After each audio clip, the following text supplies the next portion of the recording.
ഇന്ത്യയുടെ വ്യവസായ ഭൂപടങ്ങളിലൊന്നും ഇടമില്ലാതിരുന്ന കാലത്തു നിന്ന് വ്യവസായ വികസനത്തിൽ ഒന്നാം സ്ഥാനത്തേക്കുള്ള കേരളത്തിന്റെ കുതിപ്പിനു പിന്നിൽ LDF സർക്കാരിന്റെ നിശ്ചയദാർഢ്യമെന്നാണ് സർക്കാർ അവകാശപ്പെടുന്നത്. അപ്രാപ്യമെന്നും അസംഭവ്യമെന്നും കരുതിയ നേട്ടങ്ങളാണ് ഈ കാലയളവിൽ സംസ്ഥാനം കൈവരിച്ചത്. ഒടുവിൽ കൊച്ചി ബംഗളൂരു വ്യവസായ ഇടനാഴിക്ക് അനുമതി നേടിയെടുത്തതും ലോജിസ്റ്റിക്സ് നയം പ്രഖ്യാപിച്ചതും ഇതിന്റെ തെളിവുകളായിട്ടാണ് ഇടതുപക്ഷം വിലയിരുത്തുന്നത്.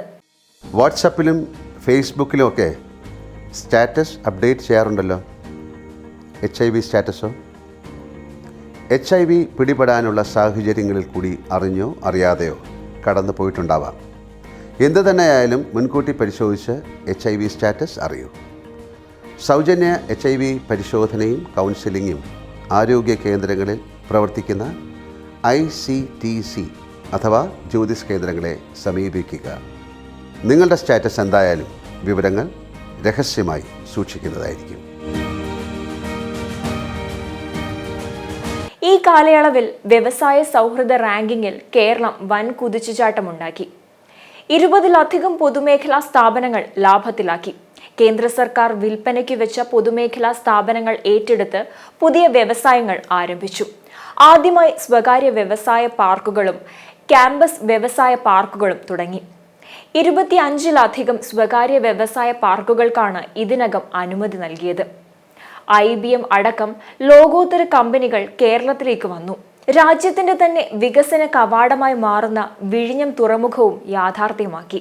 2 വർഷത്തിനുള്ളിൽ 2.75 ലക്ഷം സംരംഭങ്ങൾക്ക് തുടക്കമിട്ട സംരംഭക വർഷ പദ്ധതി ദേശീയ തലത്തിൽ ബെസ്റ്റ് പ്രാക്ടീസ് അംഗീകാരം നേടി. ഈ പദ്ധതിയിലൂടെ 16,000 കോടിയുടെ നിക്ഷേപവും 5.5 ലക്ഷം തൊഴിലവസരവുമാണ് സൃഷ്ടിച്ചത്. മീറ്റ് ദി ഇൻവെസ്റ്റർ പരിപാടിയിലൂടെ 11,000 കോടിയുടെ നിക്ഷേപമാണ് കേരളം നേടിയെടുത്തത്. 1,000 കോടി രൂപയുടെ നിക്ഷേപവും 3,000 തൊഴിലും പ്രതീക്ഷിക്കുന്ന മെഗാ ഫുഡ് പാർക്ക് പ്രവർത്തനം ആരംഭിച്ചു. സ്പൈസസ് പാർക്കിന്റെ നിർമ്മാണം തുടങ്ങി. 1,200 കോടിയുടെ പെട്രോ കെമിക്കൽ പാർക്കും യാഥാർത്ഥ്യമാകുന്നു. വ്യവസായ സംരംഭങ്ങൾക്ക് സൗഹൃദപരവും അനുകൂലവുമായ അന്തരീക്ഷം ഒരുക്കുന്നതിൽ കേരളം രാജ്യത്ത് ഒന്നാമതായി. ചരിത്രത്തിൽ ആദ്യമായാണ് വ്യവസായ സൗഹൃദ റാങ്കിങ്ങിൽ കേരളം രാജ്യത്ത് ഒന്നാമതെത്തുന്നത്. കേന്ദ്ര വാണിജ്യ വ്യവസായ മന്ത്രാലയം തയ്യാറാക്കുന്ന ഈസ് ഓഫ് ഡൂയിങ് ബിസിനസ് പട്ടികയിൽ 2020 കേരളം 28-ാം സ്ഥാനത്തായിരുന്നു. 2021 കേരളം 15-ാമതുമെത്തി. 2022-23 വർഷത്തെ പട്ടികയിലാണ് ഒറ്റയടിക്ക് അഭിമാനകരമായ നേട്ടം സ്വന്തമാക്കിയത്. ആന്ധ്രയാണ് പട്ടികയിൽ 2-ാമതുള്ളത്. 3-ാമത് ഗുജറാത്തും. വ്യവസായ സമാഗമം എന്ന പേരിൽ ചേർന്ന സംസ്ഥാന വ്യവസായ മന്ത്രിമാരുടെ യോഗത്തിൽ കേന്ദ്ര വാണിജ്യ വ്യവസായ മന്ത്രി പീയൂഷ് ഗോയലാണ് കേരളത്തിന്റെ നേട്ടം പ്രഖ്യാപിച്ചത്. കേരളത്തിനുള്ള പുരസ്കാരം വ്യവസായ മന്ത്രി P രാജീവ് കേന്ദ്രമന്ത്രി പീയൂഷ് ഗോയലിൽ നിന്ന് ഏറ്റുവാങ്ങി.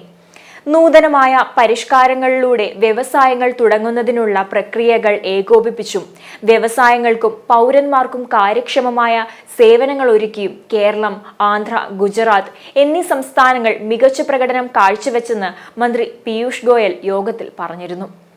വ്യവസായ പരിഷ്കാര കർമ്മ പദ്ധതി പ്രകാരം ഓരോ സംസ്ഥാനവും സ്വീകരിക്കുന്ന നടപടികൾ പരിഗണിച്ചാണ് ഈസ് ഓഫ് ഡൂയിങ് ബിസിനസ് പട്ടിക തയ്യാറാക്കുന്നത്. ഇതിനായി പരിഗണിച്ച 30 സൂചികകളിൽ 9-ലും കേരളത്തിന് ഒന്നാമതെത്താനായി. ആന്ധ്ര 5-ഉം ഗുജറാത്ത് 3-ഉം മേഖലകളിലാണ് ഒന്നാമതെത്തിയത്. വ്യവസായ കേന്ദ്രീകൃത പരിഷ്കാരങ്ങൾ, മുതിർന്ന പൗരന്മാരെ കേന്ദ്രീകരിച്ചുള്ള പരിഷ്കാരങ്ങൾ, ഓൺലൈൻ ഏകജാലക സംവിധാനം, നികുതി അടയ്ക്കൽ സംവിധാനങ്ങൾ, ഓൺലൈൻ സർട്ടിഫിക്കറ്റ് വിതരണം, പൊതുവിതരണ സംവിധാനം, ഗതാഗതം തുടങ്ങിയ 9 മേഖലകളിലാണ് കേരളം ഒന്നാമതെത്തിയത്. ഈസ് ഓഫ് ഡൂയിങ് ബിസിനസ് പട്ടികയിൽ കേരളത്തിന്റെ മുന്നേറ്റം പ്രശംസനീയമാണ്. 2 ബിസിനസ് കേന്ദ്രീകൃത പരിഷ്കാരങ്ങളിലും 7 പൗരകേന്ദ്രീകൃത പരിഷ്കാരങ്ങളിലും സംസ്ഥാനം ഒന്നാമതെത്തി. സംരംഭങ്ങൾക്കായി യൂട്ടിലിറ്റി പെർമിറ്റുകൾ ഒരുക്കുന്നതും നികുതി അടയ്ക്കലുമാണ് ഒന്നാമതെത്തിയ ബിസിനസ് കേന്ദ്രീകൃത പരിഷ്കാരങ്ങൾ.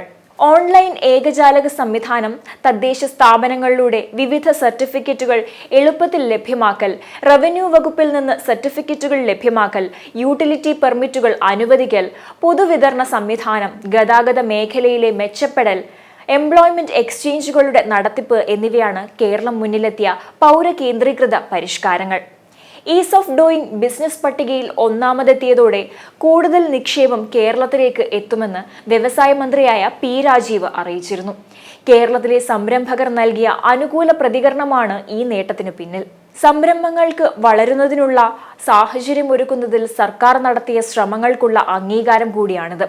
2 ബിസിനസ് കേന്ദ്രീകൃത മേഖലകളിലും 7 പൗരകേന്ദ്രീകൃത മേഖലകളിലുമാണ് കേരളം ഒന്നാമതെത്തിയത്. ഈ 9 മേഖലകളിലും സർക്കാർ കൊണ്ടുവന്ന മാറ്റങ്ങളെ 95% സംരംഭകരും പിന്തുണച്ചു. ഡിജിറ്റൽ സാങ്കേതികത പരമാവധി പ്രയോജനപ്പെടുത്തി സേവനങ്ങൾ വേഗത്തിൽ ലഭ്യമാക്കുന്നതിലും മുന്നേറാനായി. കൂടുതൽ നിക്ഷേപം ആകർഷിക്കാനുള്ള ശ്രമം തുടരും. ഫെബ്രുവരി 21, 22 തീയതികളിൽ നിക്ഷേപ സമ്മേളനം നടത്തും. അതിനു മുന്നോടിയായുള്ള റൗണ്ട് ടേബിളുകളും കോൺക്ലേവുകളും റോഡ് ഷോകളും നടന്നുവരികയാണ്. 30,000 കോടി രൂപയുടെ ആഭ്യന്തര നിക്ഷേപം സംസ്ഥാനത്തിന് കഴിഞ്ഞ 3 വർഷ കാലയളവിൽ ആകർഷിക്കാനായി. IBM പോലുള്ള അന്തർദേശീയ സ്ഥാപനങ്ങളും കേരളത്തിലേക്ക് എത്തിയെന്നും മന്ത്രി പി രാജീവ് ഓർമ്മിപ്പിച്ചു.